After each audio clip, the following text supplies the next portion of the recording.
देखिए,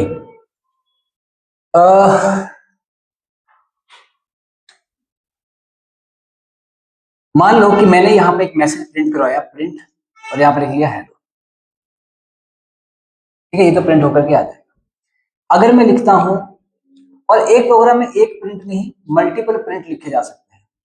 ठीक है। अच्छा, अब मैंने क्या लिखा कि यहाँ लिखा प्रिंट, यहाँ लिखा मैंने 10 प्लस 20 प्लस 30 प्लस 48 प्लस 59 ऐसे करके कुछ लिख। अब यहाँ पर क्या होगा, डबल कोट्स नहीं लगाए तो क्या होगा, जो इसका रिजल्ट होगा प्लस होकर के वही आएगा। जो भी यहाँ पर हम लिखेंगे, जो भी इसका रिजल्ट आएगा प्लस होकर के वही आएगा। रेडी? ओके, तो हम आउटपुट में क्या चाहते हैं, हमारी प्लानिंग क्या बन रही है, हमारी प्लानिंग ये बन रही है कि जो भी यहाँ पर नंबर लिखे गए हैं उसका कोई ना कोई रिजल्ट आएगा। मुझे नहीं पता क्या आने वाला है, ये खुद गिन के उसको रिजल्ट प्रिंट करवा देगा। बट मैं चाहता क्या हूँ कि जो भी इसका रिजल्ट आए, मान लो कुछ भी आए, सपोज मान लो इसका रिजल्ट 150 आए, कुछ भी आए, मुझे नहीं पता क्या आने वाला है। 150 आए वो तो आए आए, इसकी अगली लाइन में इसमें 10 ऐड होके आना चाहिए। मतलब 150 है तो अगली लाइन में क्या आना चाहिए, 160। ये मैं पूरा प्रोग्राम चाहता हूं। अब इसका मतलब ये नहीं होता है कि आप पहले एक लाइन को लिखें और फिर उसको रन करें और फिर चला के देखें और फिर देखें, ऐसा नहीं है। ये कह रहा है कि पहले पूरा प्रोग्राम लिखो फिर चलाना। तो आपका प्रोग्राम ऐसा होना चाहिए जिसमें जो यहाँ पर लिखा गया है उसकी जो भी आउटपुट आ रही है उसमें अगले लाइन पर 10 ऐड होके आना चाहिए। अगर इसकी आउटपुट आ रही है 150 तो नेक्स्ट लाइन पे क्या आना चाहिए, 160। पर वो कैसे हो सकता है, तो मुझे फिर से क्या लिखना पड़ेगा, और फिर ये सारी लाइन लिखनी पड़ेगी, फिर प्लस 10 करना पड़ेगा। ऐसे ही पॉसिबल है फिलहाल तो कह रहा है फिर ये ऐसा क्यों है कि मुझे बार बार लिखना पड़ रहा है, ये चीज दोबारा लिखनी पड़ रही है। तो क्या कोई ऐसी चीज नहीं है कि मुझे ये चीज दोबारा ना लिखनी पड़े, कि भाई एक ही बार लिखूं और उससे काम हो जाए? तो क्या कोई ऐसी चीज नहीं है? है। ऐसी चीज क्या है? ऐसी चीज है कि जैसे मैंने इक्वल लगाया और यहाँ पे कोई भी नाम ले लिया, कोई भी, मैंने यहाँ पे ले लिया नाम। यहाँ पे अरूज भी लिया जा सकता है, पर थोड़ा मैंने मीनिंगफुल नाम लिया, मैंने नाम मतलब नंबर। अब इसका मतलब क्या है? इसका मतलब है कि जो भी यहाँ पर सम होकर के आएगा, जो भी यहाँ पर सम होकर के आएगा वो कहाँ आ जाएगा, नम पर। ये नम है क्या? तो होगा क्या इसको बनाने से, नम को बनाने से, जो रैम है, रैम पर जाकर के नम नाम का एक ये बन जाएगा, जैसे ऐसे करके इसे बोलते हैं कंटेनर बन जाएगा। क्या बन जाएगा? एक कंटेनर। कहां बनेगा? ये रैम पर। और उसको नाम क्या मिलेगा कंटेनर को? नम। अब होगा क्या, ये कोई ना कोई वैल्यू स्टोर करेगा। क्या स्टोर करेगा ये? वैल्यू। पर रैम पे ही करेगा, टेम्परेरी करेगा, परमानेंट नहीं। हाँ, तो यहां पर क्या हुआ, 150 आ गया एग्जाम्पल। अब आया कैसे? क्योंकि ये इक्वल टू जो है ये क्या करता है, इसे कहते हैं असाइनमेंट ऑपरेटर। क्या कहते हैं? Assignment operator. मतलब ये असाइन करता है। और असाइन कहां से कहां करता है? असाइन करता है right to left, right to left, left to right नहीं। मतलब हमेशा कहां साइन करेगा ये? इस तरफ से इस तरफ, उल्टा नहीं करेगा। यहां से ये वाला जो है ये ऑपरेटर, ऑपरेट करने वाला ऑपरेटर क्या करेगा? ऑपरेट ये असाइन करेगा। कहां से कहां? Right to left. तो मतलब ये पिक्चर हमारे सामने नहीं बनेगी, ये रैम पे बन रही है, ये हम इमेजिन कर रहे हैं। एज बीइंग अ प्रोग्रामर हमें सब इमेजिन करना है कि पीछे पीछे क्या हो रहा है। जब हम कोई प्लान बनाते हैं, सपोज आप घूमने का प्लान बनाते हैं, है ना, सपोज आपने पहाड़ों पे घूमने का प्लान बनाया, तो क्या आप पहाड़ आपके दिमाग में नहीं आते? मान लो आपने डलहौजी का प्लान बनाया घूमने का, तो क्या वो डलहौजी आपके दिमाग में नहीं आएगी? आएगी ना, पिक्चर्स आएंगी, हम कहाँ जा रहे होंगे, सड़क में घूम रहे होंगे। वैसा यहाँ पर क्या है, ये रैम जो है ये हमको कैसे लेनी पड़ेगी? इमेजिनरी। और ये जो बनाया है, ये जो बॉक्स बनाया है, ये कैसे लेना पड़ेगा? इमेजिनरी। ये इमेजिनरी होना चाहिए, ये एक्चुअल में नहीं कि हमारे सामने बनेगा, ये बैक एंड पे बन रहा है। गेटिंग? हम तो ये लिखेंगे कि भाई हम ऐसा लिख रहे हैं तो ऐसा हो रहा है, ये सोच के हम ये प्लान बना रहे हैं। ये प्लान है, ये कोड है, उससे होने क्या वाला है? ऐसा। अच्छा, अभी ये प्रिंट नहीं होगा क्योंकि लिखा ही नहीं है प्रिंट करने के लिए। अच्छा, फिर मैंने क्या लिखा है? यहां पर मैं लिखा प्रिंट, और क्या लिख लिया यहां पर? नो। और फिर नहीं, एरर तो नहीं आएगा, पर कुछ होगा ही नहीं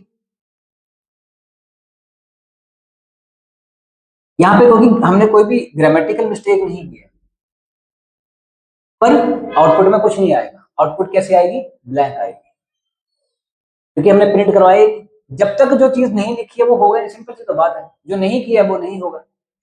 अब क्या हुआ, नम जो है इसमें मान लो ये पड़ा 150 तो इसमें कितना पड़ा? 150 पड़ा। अब वो प्रिंट हो गया, आ गया 150। और फिर नेक्स्ट टाइम पे देखा नम में कितना पड़ा है, नम में नम में पड़ा 150, 150 प्लस 10 160, ये ऐसे आ गया। अब हाँ, अब हमें ये पूरा नहीं लिखना पड़ा दोबारा से, मतलब जब भी हमें अब 150 चाहिए होगा हम क्या लिख लेंगे? नम। 10 करना होगा तो आपकी मर्जी है, तो मर्जी आपकी, माइनस करना तो माइनस, प्लस करना। पर एक और बात, ये 10 और नम, नम में अगर आपने लिखा है नम प्लस 10 तो कितना होगा? 150 प्लस 10 कितना होगा? 160। ये सिर्फ प्रिंट हो रहा है, नम में स्टिल 150 ही पड़ा है, नम में चेंज नहीं हुआ है। नम में स्टिल कितना पड़ा है? 150 ही पड़ा है, प्रिंट 160 हुआ। अगर नेक्स्ट लाइन पे फिर आप लिखेंगे नम माइनस 10 तो वो 140 प्रिंट करेगा। अब ये जो हमने बनाया, ये जो काम करने जा रहा है, ये बता, इसको हम टेक्निकली क्या बोलते हैं? इसको हम बोलते हैं वेरिएबल। क्या बोलते हैं? Yes, this is variable. ये वेरिएबल है, variable which is able to be varied. ये भी है इसमें, मतलब क्या है कि यहां तो आपने लिख दिया इसमें जो आ रहा था, मेरा मन किया, मैंने किया नम इज इक्वल टू 20 कर दिया लास्ट में जाकर। क्या कर दिया? नम इज इक्वल टू 20 कर दिया। अब जब नम इज इक्वल टू 20 कर दिया तो अब जो इसमें 150 पड़ा था ऑलरेडी, वो कितना हो गया? 20 हो गया।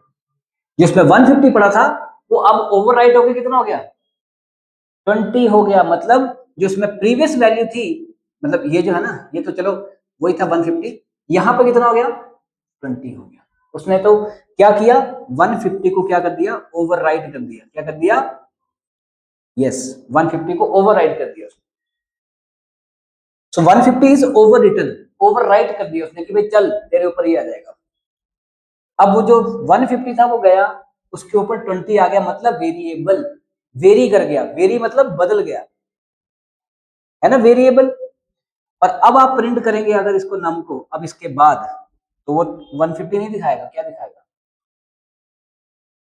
सिर्फ 20, वही दिखाएगा। हाँ, प्रिंट करेंगे तो मर्जी है मेरी, पर हम क्या देख रहे हैं कि भाई हमने क्या किया, यहाँ पर 20 असाइन कर दिया। जब 20 असाइन किया तो जो इसमें ऑलरेडी 150 स्टोर था वो क्या हो गया? ओवरराइट हो गया। क्या हो गया? ओवरराइट हो गया। और वहां पर क्या आ गया? 20 आ गया। तो मतलब वेरिएबल बदल रहा है, बदल रहा है, बदल रहा है ना। पहले 150 था, फिर 120। ये मेरी मर्जी की बदलना कि नहीं बदलना। मैं ये नहीं कह रहा कि ये बदलेगा ही बदलेगा, मैं कह रहा हूँ कि एबल टू बी वेरिड है ना, कि अगर हम इसको बदलना चाहेंगे तो ये बदल सकता है। अच्छा, एक डेफिनेशन तो इसकी ये होगी कि ठीक है बदल सकते हैं, पर मेनली डेफिनेशन क्या है इसकी? बेसिकली क्या है, प्रोग्रामिंग लैंग्वेज के अंदर वेरिएबल क्या है? मोस्टली आप देखेंगे क्या है, ये क्या है? एक नाम है। तो हम बोल सकते हैं कि वेरिएबल क्या है? A name given to a memory location,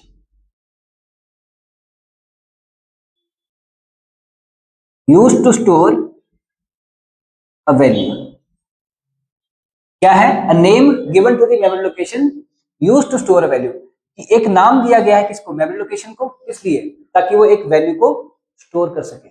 so a name given to the memory location which is used to store a value, जो एक वैल्यू को स्टोर कर सके, तो उसको हम बोलेंगे variable. A name given to the memory location used to store a value. बस, एक वैल्यू अगर स्टोर करनी है, समझ रही बात? एक वैल्यू स्टोर करनी है तो उसके लिए क्या चाहिए हमें? वेरिएबल। तो वेरिएबल है क्या? एक नाम दिया गया किसको?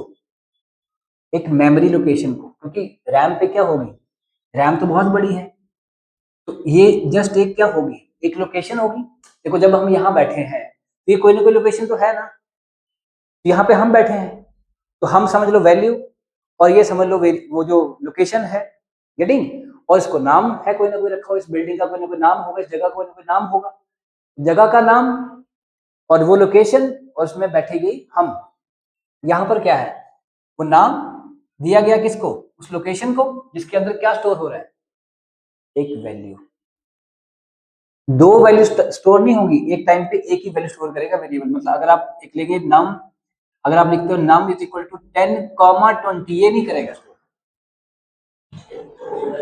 हाँ 10+20 कर सकता है, पर 10, 20 नहीं करेगा। 10+20 मतलब ये 30 स्टोर करेगा, क्योंकि वो वैल्यू एट द एंड एक बन जाएगी, पर 30 नहीं करेगा store. This is how the variable works. कुछ कुछ समझ आया ना, आगे समझ। अब ये क्यों लेके चल रहे हैं हम, ताकि हम कोई भी वैल्यू जो है वो स्टोर कर सके और फर्दर प्रोग्राम में उसको फिर यूज कर सके। ऑल्दो ये सब कुछ रैम पे हो रहा है, कहां हो रहा है, रैम पर। अब इसका फायदा क्या है कि ये जो वैल्यू इसके अंदर आई, इसको हम आगे प्रोग्राम में फर्दर यूज कर सकते हैं। लिखो आप इसको।